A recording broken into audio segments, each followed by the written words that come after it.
కాళ్లలో నొప్పి, నరాల వాపు వంటి లక్షణాలతో బాధపడుతున్నారా? వెరికోస్ వెయిన్స్ లో అత్యాధునిక చికిత్స ఏవిస్ వాస్కులర్ సెంటర్. సొంతంగా మాట్లాడుకోవడానికి కొట్టుకోవడానికి రాలేదు. మనం ఇక్కడ ఒక అడ్వకేట్ ని పెట్టుకొని కూర్చున్నాం. మీ సమస్యని పరిష్కరించుకోవడానికి ఇక్కడికి వచ్చారు. అది గుర్తుంచుకోండి దయచేసి. మీ ముగ్గురు కూడా మాట్లాడకూడదు. అంత ఉండి కూడా ఒక అనాథలా బ్రతుకుతున్నానమ్మా నేను. అదే నా బాధ. నా పరిస్థితి ఎలా ఉందో కూడా ఆలోచించకుండా నువ్వు మాకొద్దు, మా చెల్లివి కాదంటాడు పెద్దన్నయ్య. నాకు ఇప్పుడు వీళ్ళు ఎవరో తెలియదు. నాకు ఇప్పుడు చెల్లి అంటూ నాకు ఏమొద్దు. నాకు తను చెల్లి కాదా? తను ఎవరో మీకు తెలియదా? కాదు, చెల్లి కాదు. నాకు ఎవరు చెల్లి లేదు, తమ్ముడు లేదు అని అంటున్నారు ఒక పక్క. అవును. మా నాన్నగారు 10 గుంటలు మా తమ్ముడికి ఇచ్చారు. అప్పుడు ఆ 10 గుంటలు నాకు కావాలి అని అంటున్నారు. లేని తమ్ముడు 10 గుంటలప్పుడు ఎలా వచ్చాడు నాకు అర్థం కావట్లేదు. ఇక్కడ ఇంత చిన్న మాట్లాడుతున్నాడు. అసలు ఏమన్నాడు? ఇంచుకున్న టైం పుట్టాడు అన్నాడు మేడం. అలా మాట్లాడతాడు ఎవరన్నా? తమ్ముని అలా వింటారు ఎవరన్నా? ఎలా మాటలు విని మొత్తం ఇలా ఇప్పుడు ఆస్తి కోసం ఎక్కువ వస్తున్నాడు ఈయన.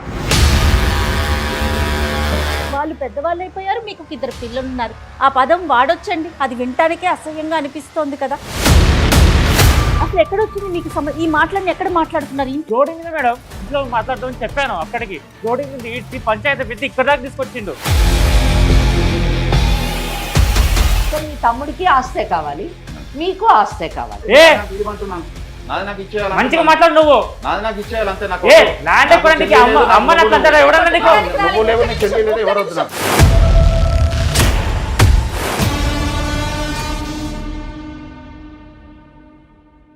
ముప్పై నిమిషాలలో నొప్పి లేకుండా వెరికోస్ వెయిన్ చికిత్స Avis hospital Hyderabad. Welcome to legal advice.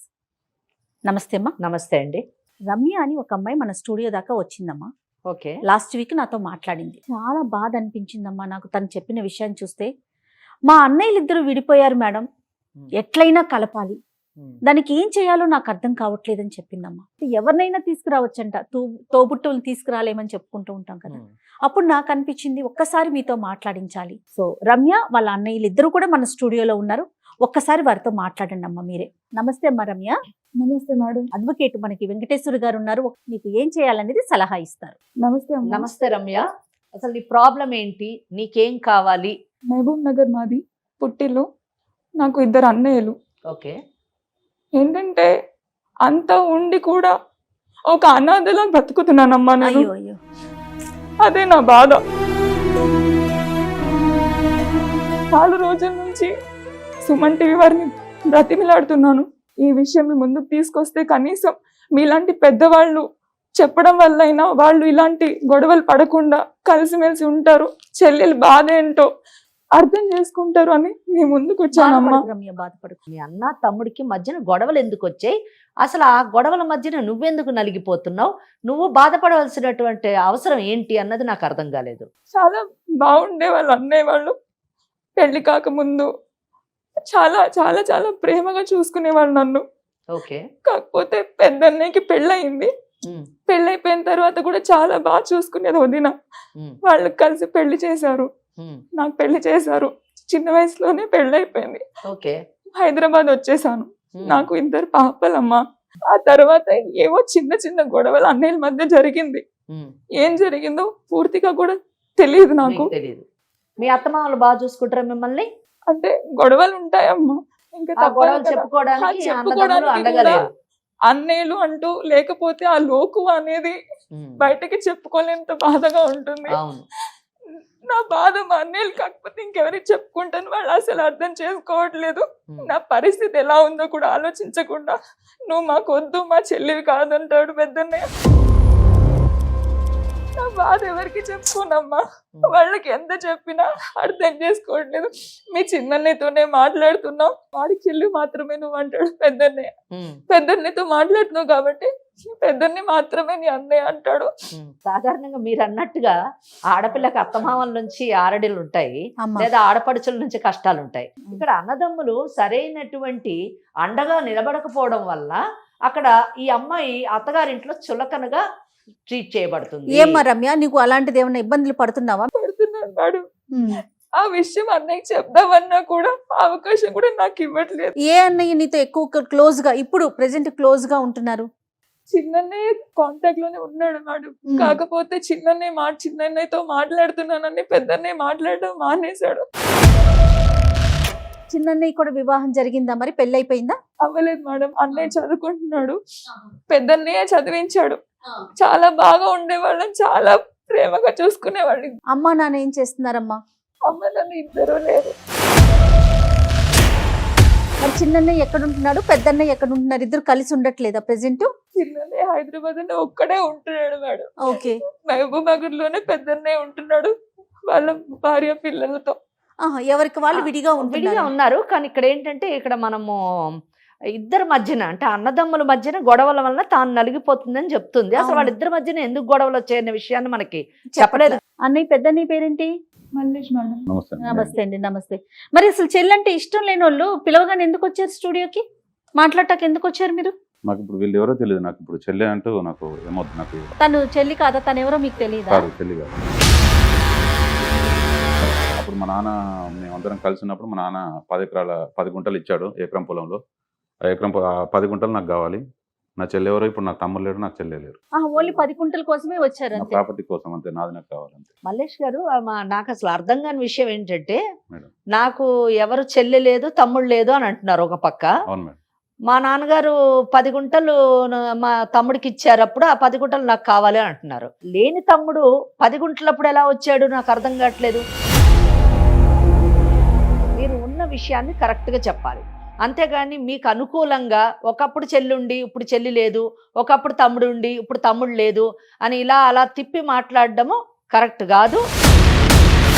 మీ చెల్లెల్ని మీ తమ్ముడిని ఇక్కడ కూర్చోబెట్టుకొని వాళ్ళు 10 గుంటలు ఇచ్చినప్పుడు చెల్లెలు తమ్ముడు ఇప్పుడు నా 10 గుంటలు నాకు తిరిగి ఇవ్వాలి, వాళ్ళు ఎవరో తెలియదు అంటే మాత్రము ఈ మాటలన్నీ కూడా వినడానికి మేము సిద్ధంగా లేము, విని కూడా నమ్మేటటువంటి పిచ్చివాళ్ళం కాదు. ఇదేం కరెక్ట్ కాదు మల్లేష్ గారు మీరు మాట్లాడేది. మీ తమ్ముడు కానప్పుడు 10 గుంటలు మీకు ఎందుకు ఇవ్వాలి నేను అడుగుతున్నాను. చెప్పండి, కరెక్ట్గా చెప్పండి. మా అమ్మగారు చిన్నప్పుడే చనిపోయారు. చనిపోయిన తర్వాత మా నాన్నగారు ఇంకో వివాహం చేసుకోవడం జరిగింది. మళ్ళీ రెండో పెళ్లి చేసుకున్నారు. ఓకే. చేసుకున్న తర్వాత మా పిన్నికి మా చెల్లి మా తమ్ముడు నాకన్నా. ఓ వీళ్ళిద్దరు స్టెప్ మదర్ చిల్డ్రన్. ఓకే. అవునండి. ఆ తర్వాత మళ్ళీ మా నాన్నగారు ఉన్నప్పుడే ప్రాపర్టీ ఉన్న దాంట్లో 10 గుంటలు తనకి చేశాం. తర్వాత మా చెల్లికి కూడా పెళ్లి చేయడం జరిగింది. మీకు కూడా ఇచ్చారా ప్రాపర్టీ? ఉందండి, ఉన్న దాంట్లోనే 10 గుంటలు తనకి ఇచ్చాము. తనకి ఇచ్చారు, మీకు కూడా ఇచ్చారు. మా బాగున్నప్పుడు మా నాన్నగారు ఉన్నప్పుడే. తర్వాత మా నాన్నగారు చనిపోయారు. చిన్న నేను అది ఇది వర్క్ చేసుకుంటూ చిన్నగా చేసుకుంటూ తన పెళ్లి చేయడం జరిగింది. మా నాన్నగారు ఉన్నప్పుడే బరువు బాధ్యత తీసుకుని అన్ని తనకు కూడా చదివించి. అమ్మ నిజమేనా రమ్య, మీ అన్నయ్య చెప్పే వాస్తవాలేనా? అవునమ్మా అన్ని నిజం. అసలు ఎంత గొప్ప విషయం అండి నిజానికి. మీరు ఎంత ఒక తండ్రి స్థానంలో నిలబడి నిజంగా అన్ని బాధ్యతలు అంతే నిర్వర్తించి ఈ రోజు మరి ఎందుకు మీకు ఇంత కోపం వచ్చేసింది? మా చెల్లి కాదు మా తమ్ముడు కాదు అని అంత ఆవేశం వచ్చిందంటే డెఫినెట్లీ ఏదో కారణం అయి ఉంటది. ఏంటి ఆ కారణం? అప్పటి వరకు బాగానే ఉన్నాం, ఎప్పుడు కూడా తేడా లేదు. ఒక సొంత తమ్ముడు సొంత చెల్లిలానే చూసుకున్నాను. ఓకే. కానీ ఇప్పుడు నా చెల్లి కాదు, మా తమ్ముడు. అది ఎందుకు? అదేంటి అసలు అంత అదే. బలమైన పదం ఎందుకు? మీ బిడ్డలాగానే పెంచారు. ఎందుకంటే మీ స్టెప్ మదరు మీ మారుపు తల్లి మిమ్మల్ని తల్లిలాగా పెంచింది కాబట్టి ఆ కృతజ్ఞతతోని మీరు మీ చెల్లిని మీ బిడ్డలా పెంచారు, పెళ్లి చేశారు, కష్టపడి సంపాదిస్తూ మీ తమ్ముడిని కూడా చదివించారు.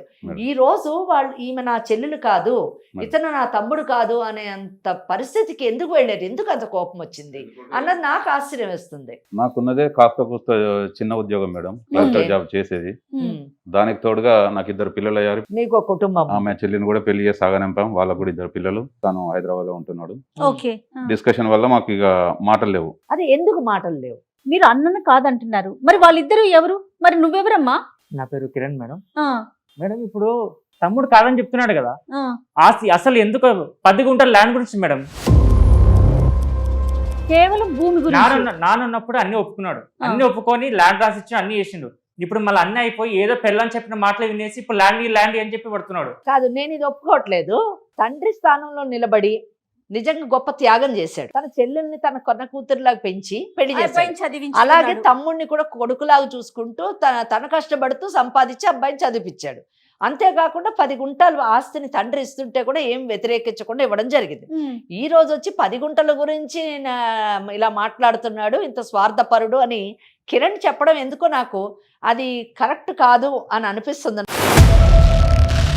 అబద్ధం ఆడాల్సిన అవసరం లేదు మేడం. ఓకే. ఇప్పుడు తను ఒక అన్నగా వచ్చి తమ్ముడు ఇది నా పరిస్థితి, ఇది ఇవ్వు అని చెప్తే నేను ఇస్తాను. అది కాకుండా తను మాట్లాడిన మాటలకి నాకు కోపం వచ్చింది మేడం.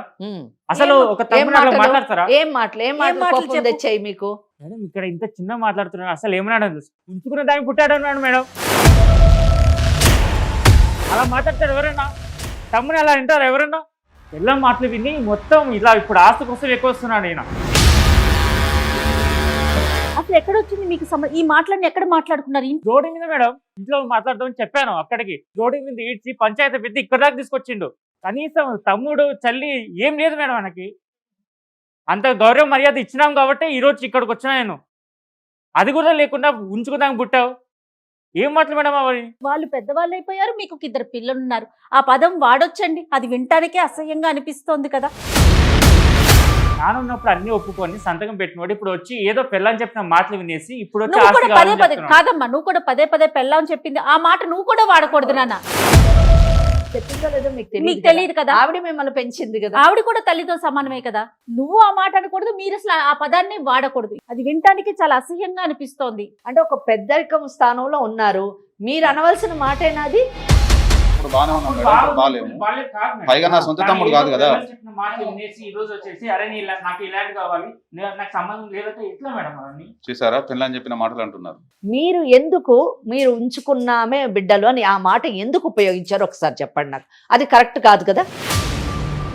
ఎందుకంటే ఇక్కడ లీగల్గా నేను ఒక లాయర్గా నేను మాట్లాడాల్సి వస్తే వాళ్ళ తల్లి ఉంచుకున్నామే కాదు, మీ తల్లి మరణించిన తర్వాత వాళ్ళ తల్లిని మీ తండ్రి పెళ్లి చేసుకున్న తర్వాత ఆమె సాంప్రదాయంగా పెళ్లి అనేటటువంటి డెఫినేషన్ లోనే వస్తుంది. ఆమె భార్య స్థానంలో వచ్చింది. మీరు ఆ మాట అనడానికి లేదు.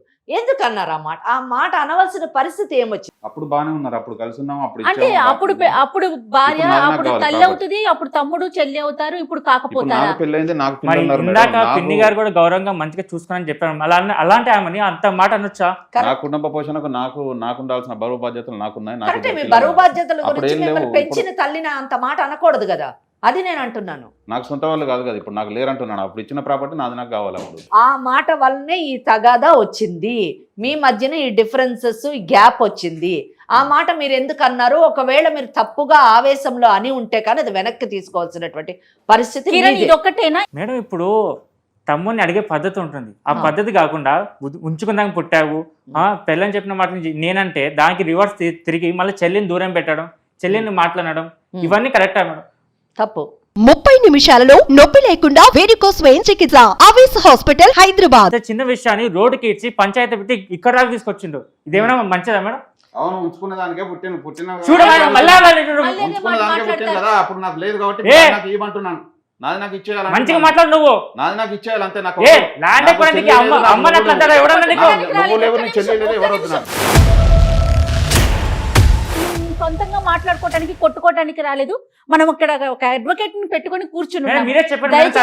మీ సమస్యను పరిష్కరించుకోవడానికి ఇక్కడికి వచ్చారు, అది గుర్తుంచుకోండి. నాతో మాట్లాడకూడదు. అసలు ఏం మాట్లాడుతున్నారండి మీరు? మాట్లాడేది వింటుంటే మాకే కోపం వస్తా ఉంది. ఏంటి అసలు మల్లేష్ మాట్లాడదలుచుకుంటే వాడితో మాట్లాడకూడదు, కట్ చేయాలి. ఇది ఎక్కడ న్యాయం? మీరు ఒక పెద్ద మనిషిలాగా, ఒక పెళ్ళైనటువంటి వ్యక్తిలాగా మాట్లాడట్లేదు. అసలు ఏదో రోడ్డు మీద పోరంబోకు మాట్లాడినట్టు మాట్లాడుతున్నారు. అది కరెక్ట్ కాదండి. మీకు ఆయన వల్ల ఏం ప్రాబ్లం ఉందో చెప్తే మేము అతన్ని మాట్లాడవచ్చు, అంతేగాని మీరు అనవసరంగా లేని మాటలు కేవలం మాకు కూడా అనిపిస్తుంది. ఈరోజు మీరు చెప్పిన దాన్ని బట్టి చూస్తే, మీరు మాట్లాడే విధానం చూస్తే ఆస్తి గురించే కేవలం మీరు మాట్లాడుతున్నట్టుగా అనిపిస్తుంది.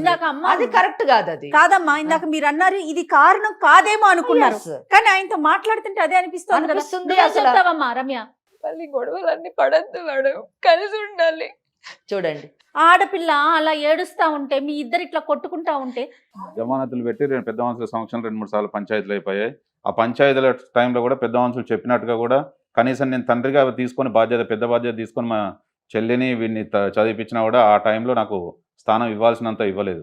నా మాటగా జవదాటి నేను ఇంట్లో మాట్లాడుకుందాం అని చెప్పి పరిష్కారం చేసుకుందాం అంటే కూడా అప్పుడు వినాల్సిన రకంగా వినలేదు. తప్పుడు మాటలు మాట్లాడండి. తప్పుడు మాటలు ఏం మాట్లాడారు? తప్పుడు మాట్లాడంటే పిల్లని చెప్పుడు మాటలు వింటున్నాడని పంచాయతీ అక్కడ కూడా ఒక రకంగా తల్లి లాంటిది, అంటే వదిన వరుస కదా, ఒక తల్లి స్థానం ఇచ్చి మీరు ఇద్దరిని అది కూడా hurt అయ్యారు. చూసుకోవడం కూడా హట్ అయ్యారు అక్కడ కూడా నాకు విలువ లేదు, రోడ్డు మీద పడేశారు. అక్కడ కూడా బజార్కి ఇచ్చి నాకు పరువు తీయాల్సిందంతా తీసేశారు. లేనిది ఊహించుకొని చిన్న చిన్న చిన్న చిన్న మనస్పర్ధలు. విషయాలకి మనస్పర్ధలు తెచ్చుకొని మిమ్మల్ని మీరు దూరం చేసుకొని ఉన్న బంధాలని బంధుత్వాలని తెంచుకుంటున్నారు అని నాకు అనిపించింది. ఇప్పుడు నేను ఒక్కొక్కళ్ళతోని ఒక్క నిమిషం మాట్లాడతాను.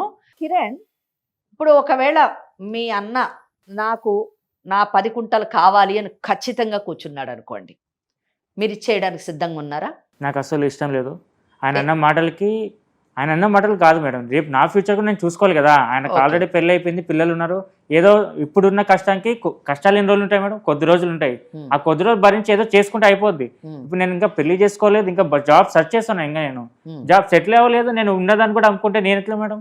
ఓకే, మీరు ఎట్టి పరిస్థితుల్లోని మీకు ఇవ్వడానికి ready. ఇచ్చినటువంటి 10 గుంటాలు తిరిగి ఇవ్వడానికి మీరు ఇష్టపడటం లేరు. ఆస్తికే ప్రాముఖ్యత ఇస్తున్నారు కానీ మీ అన్న ఆ బంధానికి బంధుత్వానికి మీరు ప్రాముఖ్యత ఇవ్వటం లేదు. సరే, మీరు పెంచినటువంటి తమ్ముడు మీకంటే వయసులో చిన్నవాడు, ఇంకా జీవితంలో సెటిల్ కానటువంటి వాడు, మీ అంతటా మీరు మీ ఇష్టంతో 10 కుంటాలు ఇచ్చారు. ఇప్పుడు ఇవ్వని అంటున్నాడు కాబట్టి పోతే పోనీ నా బిడ్డ తీసుకున్నాడు, ఆడ ఎక్కడున్నా బాగుండాలి అనే ఆలోచనతో మీరు వెనక్కి వెళ్ళిపోయేటటువంటి అవకాశం ఉందా? లేదు, ఎందుకు? నాకు రోడ్డు మీద పడేశారు, బజార్కి ఇచ్చారు కదా, నాకు తీయాల్సిన పరువు ఓకే, అంటే మీ 10 కుంటాలు ఆయన ఇస్తే మీ ఆ పరువు పోయిన పరువు వస్తుందా? నాకు ప్రాపర్టీ ముఖ్యం మేడం, నాకు ప్రాపర్టీ కావాలి. సో మీ తమ్ముడికి ఆస్తే కావాలి, మీకు ఆస్తే కావాలి. రమ్య, నేను ఒక విషయం అడుగుతాను. మీరు విన్నారు కదా ఇప్పుడు మాట్లాడింది, మీ అన్నను తమ్ముడును వీళ్ళిద్దరికి ఆస్తులే కావాలట. మరి మీకు కూడా ఆస్తి కావాలా? వద్దమ్మా, నాకు ఆస్తుల మీద ఎలాంటి ఆశ లేదు. నాకు కావాల్సింది మా అన్నయ్యలు, వాళ్ళ ప్రేమ మాత్రమే కావాలి నాకు. ఈ ఆస్తి మీద ఏం చేసుకోవాలో మా ఆస్తి మీరు చెప్పండి. అత్తగారి ఇంట్లో ఏదైనా కష్టం వస్తే ఒక ఫోన్ చేసో లేదంటే అక్కడ నన్ను మా ఆయన కొట్టినప్పుడు నేను ఎక్కడికి వెళ్ళాలి? నా బాధ ఎవరితో చెప్పుకోవాలి చెప్పండి? ఇన్ని సంవత్సరాల నుంచి ఆ ఒంటరితనం నేను భరించలేకపోయాను, అందుకే మీ దగ్గరకు వచ్చాను. మీరైనా కనీసం వాళ్ళకి నచ్చ చెప్తారు. ఎవరేం చెప్పట్లేదు. మా ఆయనని అడిగితే కూడా వాళ్ళు చులకనగా మాత్రమే చూస్తున్నారు. మా అత్తగారు అంతే కానీ కదండి. బావగారు కానీ లేని కష్టాలు కూర తెచ్చుకోవడం అంటారు దీన్ని.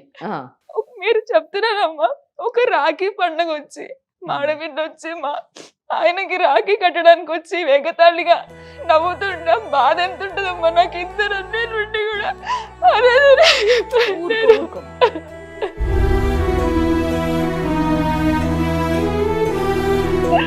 ఎన్నిసార్లు ఫోన్ చేసి కూడా అన్నితోనే మాట్లాడుకోపో అంటారు. నాకు ఇద్దరు ఆడవాళ్ళకి ఎన్ని రకాల కష్టాలు ఉంటాయి, ఆ కష్టాలు ఎలా పుట్టుకొస్తాయి అన్నది ఈ కేసు బట్టి అర్థమవుతుంది. వాళ్ళకి చెవులు కుట్టించడానికి తీసుకెళ్తే మేనమామే కుట్టాలి కానీ వాళ్ళకి లేదమ్మా.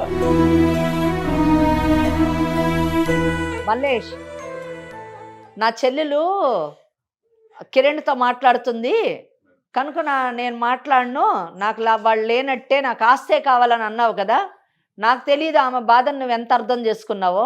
ఆ మాటలు ఆ బాధ వింటుంటే హృదయం ద్రవిస్తుంది, కళ్ళల్లో నీళ్లు తిరుగుతున్నాయి. చూసావా నీ చెల్లెలు ఎంత బాధపడుతుంది, అక్కడ అత్తగారింట్లో ఎన్ని అవమానాలకు లోనవుతుంది. నువ్వు నీ తమ్ముడు కలిసి ఆ అమ్మాయి జీవితాన్ని నరకం చేస్తున్నారు.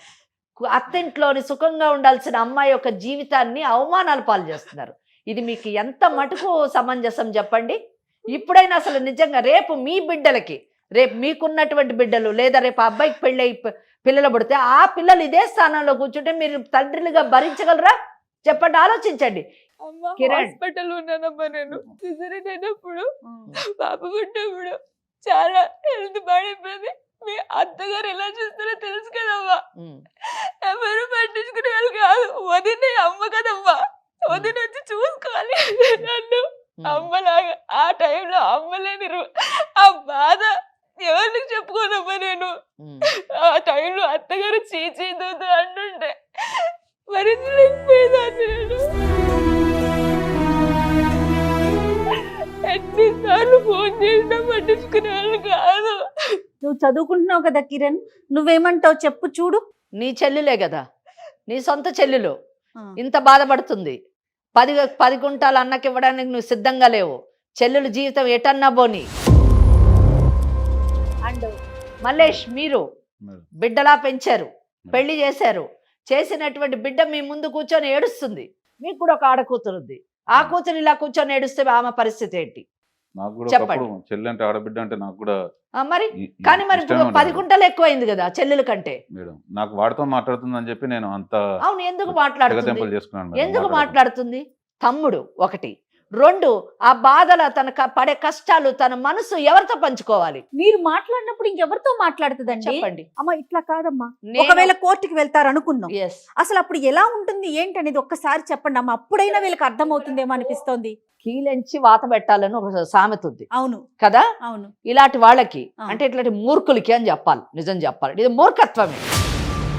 ఇప్పుడు నేను మాట్లాడిన తర్వాత మీ అన్నదమ్ములు ఇద్దరు మనసులు మార్చుకొని మనం జీవితాంతం బ్రతికున్నంత కాలం మనం ముగ్గురు కలిసి ఉంటామని ఒక నిర్ణయానికి వచ్చి వెళ్ళారా, సరే సరే.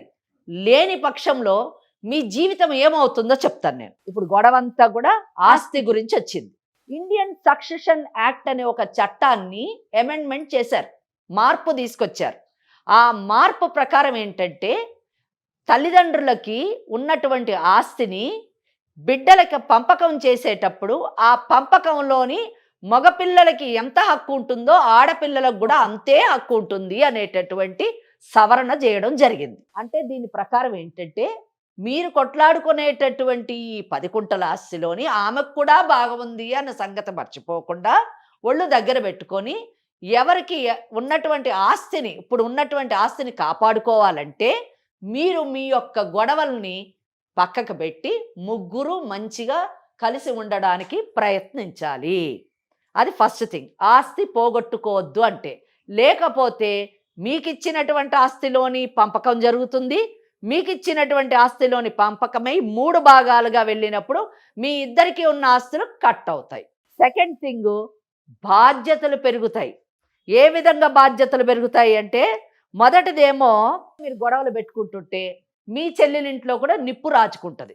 రాజుకొని ఆమె అత్తగారింట్లోని గొడవలకి కష్టాలకి తట్టుకోలేక విడిపోవలసినటువంటి పరిస్థితి వచ్చి ఆమె ఇద్దరు పిల్లలు కలిసి మీ ఇద్దరింటి మీద పడతారు. అప్పుడు మీరు ఆమె బాధ్యతని చచ్చినట్టు నిర్వర్తించాలి. ముగ్గురిని పోషించాల్సినటువంటి బాధ్యత మీ ఇద్దరి మీద పడుతుంది. వీళ్ళు అంత పరువు గురించి మాట్లాడుతున్నారు కదా, మరి పరువు గురించి మాట్లాడారు, పంచాయతీలోకి వెళ్ళారు కాబట్టి నా పరువు పోయిందన్నారు. మరి అంత పరువు గురించి మాట్లాడేవాళ్ళు రేపు చెల్లెలు మొగుడిని వదిలేసి ఇంటికి వస్తే రోడ్డు మీద వదిలేస్తారా? సొసైటీ వాళ్ళని చీకొట్టదా? మరి అటువంటి పరిస్థితుల్లో ఆమె బాధ్యత తీసుకోవాలి. ఆమె బాధ్యత తీసుకుంటే నీ చెల్లెలు వచ్చి మన ఇంటి మీద పడ్డది, ఇంక ఈమెని నువ్వే చూసుకుంటూ ఉండి నేను మా పుట్టింటికి వెళ్ళిపోతానని ఆయన పెళ్ళం వెళ్ళిపోతుంది. ఈయనకేమో ఇటువంటి కుటుంబంలో పిల్లలు మేము ఇవ్వమని ఈయనకి ఈ జన్మలో పెళ్లి కాదు. ఇక మీరే ఆలోచించు, ఇది జరిగేటటువంటి పరిస్థితి. సో ఇటువంటి పరిస్థితుల్లోని మీరు కాంప్రమైజ్ అయ్యి ఎందుకు వచ్చిన గొడవలు అని చెప్పేసి ఎవరు ఏ స్థానంలో ఇప్పుడు ఉన్నారో ఆ స్థానంలోనే ఆ ఆస్తులను ఎంజాయ్ చేస్తూ మీ ఫ్యామిలీస్తో మంచిగా ఉండి మీ చెల్లెల్ని బాగా చూసుకొని మీ చెల్లెల అత్తగారు వాళ్ళకి మా చెల్లెలకి మేము ఉన్నాము, కష్టమైన నష్టమైన ఆమెకు పుట్టిల్లుంది, పుట్టింట్లోని అన్నదమ్ములు ఉన్నాము అనేటటువంటి భరోసా ఇచ్చారా? సరే సరే. లేని పక్షంలో మీకున్న కుటుంబాలు పాడైతాయి, మీకున్న ఆస్తి కూడా ముక్కలయ్యేటటువంటి అవకాశం ఉంది. రమ్య, విన్నావుగా మేడం ఏం చెప్పారని? సో దీని పర్యవసానం ఈ విధంగా ఉంటుంది. మీ ఇద్దరు అన్నయ్యలు విన్నారు, నువ్వు విన్నావు. నీ అభిప్రాయం చెప్పు. నాకు మా అన్నయ్యలే కావాలి మేడం. వాళ్ళ మీద కేసు పెట్టాలని కూడా నాకు ఎప్పుడు అలాంటి ఆలోచన కళలు కూడా రాదు. కేవలం వాళ్ళతో ప్రేమగా ఉండాలి. స్వచ్ఛమైన ప్రేమ కనిపిస్తుంది కదమ్మా. కిరణ్, అలా అయితే వెళ్ళండి, కోర్టుకు వెళ్ళండి. మీ చెల్లెలకు మీరు కావాలంటున్నారు, మీరేమో వద్దంటున్నారు కాబట్టి మీకు ఒక ఆస్తే కావాలంటే కోర్టుకు వెళ్ళండి. ఆమె తరఫున నేను వాదిస్తాను.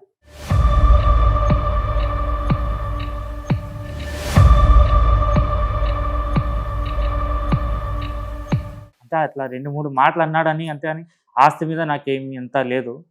ఆయన ఏదో అన్న మాటలకి నాకు కొంచెం కోపంలో చెల్లి వచ్చిన పట్టించుకోకుండా, నాకన్నా అన్న ఎక్కువ అన్న అంత ప్రేమ అంతా తను అన్నకి చూపిస్తుందేమో నేను బాధపడ్డాను, అంతేగాని తన మీద నాకు ఎలాంటి లేదు. సో నా చెల్లిని నేను దూరం చేసుకోవాలని ఏదో ఆస్తి కోసం అన్నం దూరం చేసుకుని అనుకోవట్లేదు. అన్నకి ఇచ్చేస్తాను కావాలంటే, అందులో నా కష్టంతో నేను పైకి వస్తాను. Very good, very good. ఎందుకంటే నీ చెల్లెల బాధను అర్థం చేసుకోవడం ఒక ఎత్తు అయితే భవిష్యత్తు భయానకంగా చేసుకోకపోవడం ఇంకొక. మంచి నిర్ణయం అమ్మా, చాలా మంచి మల్లేష్ గారు. వాళ్ళిద్దరు కలిసి నాకు నాది కూడా నేను ఒక్కరిని కూడా ఎందుకు బ్లేమ్ అవ్వాలని నాకు కూడా ఆలోచన ఉంది మేడం. ఉమ్. తల్లి లాంటి వదిలేని ఒక మాట అన్నాడని చెప్పి బాగా ఓ. నన్ను కూడా పరువు తీసినట్టు మాట్లాడండి కాబట్టి ఉమ్. అక్కడ నేను కొంచెం మనస్తాపం అయిపోయాను. కిరణ్ విన్నావు కదా, నిన్ను పెంచింది కదా ఆవిడ్ని గౌరవించాలి కదా. అదే అమ్మే ఒక మాట నింది అనుకో, సర్దుకుంటారు కదా మీరు. అంతే కదా, మీ అమ్మ పెంచిందని మీ అన్న తన కష్టపడి త్యాగం చేసి మిమ్మల్ని పెంచాడు. మిమ్మల్ని పెంచినటువంటి వదిన్ని మీరు గౌరవించాలి తల్లిలాగా. మరి ఆస్తి విషయం ఏం చేద్దాం మల్లేష్ గారు? వాళ్ళిద్దరు నాతో కలిసి ఉంటే నాకు అంత ఓ, అదే పెద్ద ఆస్తి. వెరీ గుడ్, వెరీ చాలా సంతోషించాలి. చాలా, చిన్న చాలా. చిన్న గొడవలమ్మ, చిన్న, మనస్పర్ధలు అంతే. అంతే. మన దగ్గరికి రమ్య వచ్చినప్పుడు మరి అన్నయ్యలు ఇద్దరు వస్తారమ్మా, అసలు నువ్వు మాట్లాడుతున్నావా అంటే లేదు మేడం నేను మాట్లాడట్లేదండి. అప్పుడు అనిపించింది నాకు, మీ సమక్షంలో కూర్చోబెట్టి మాట్లాడి దాని పర్యవసానం ఏ విధంగా ఉంటుందనేది తెలిస్తే వాళ్ళకి అవును, కొంత ఆలోచన శైలిలో మార్పు వస్తుంది అనేసి అవును. చాలా సంతోషం అనిపిస్తుంది అమ్మ. ఈ రోజు చాలా, ఒక నాకు మంచి కూడా చాలా విషయం మనం సంతోషం. మాట్లాడాము, దానికి ఒక పరిష్కారాన్ని మీరు చూపించారు. అవును. ఏమంటావు రమ్య? చాలా చాలా ఆనందంగా ఉంది ఇప్పుడు. నేను మనసులో ఉన్న ఇంకేడవకు బరువంతా- తల్లి, వచ్చిన కానించి ఏడుస్తూనే బరువంతా ఉన్నావు. తీరిపోయింది. చాలా చాలా ధన్యవాదాలు అమ్మ. మరుగున పడుతున్న ఆప్యాయతల్ని కాపాడేటటువంటి అవకాశం చాలా అరుదుగా లభిస్తుంది. అవునమ్మా, ఆప్యాయతల్ని కాపాడేటటువంటి కేసులు చాలా తక్కువ వస్తాయి. అవునమ్మా. ఈ ప్లాట్ఫామ్ మీద ఇటువంటి కేసు రావడము, సెటిల్ చేయడము నిజంగా చాలా నాకు కూడా ఒక తృప్తినిచ్చింది అని చెప్పొచ్చు. రైట్ అమ్మా, థ్యాంక్ యూ సో మచ్ అమ్మా. ఎప్పుడు కూడా బంధాలని బంధుత్వాలని పోగొట్టుకోకండి. ఆస్తులు ఏమున్నాయి సంపాదించుకోవచ్చు, కానీ బంధాలను సంపాదించుకోవడం చాలా కష్టం. ఓకేనండి, రైట్, నమస్తే. సుమన్ టీవీలో మీ పర్సనల్ అండ్ బిజినెస్ ప్రమోషన్స్ కోసం కింది నెంబర్కి కాంటాక్ట్ చేయండి.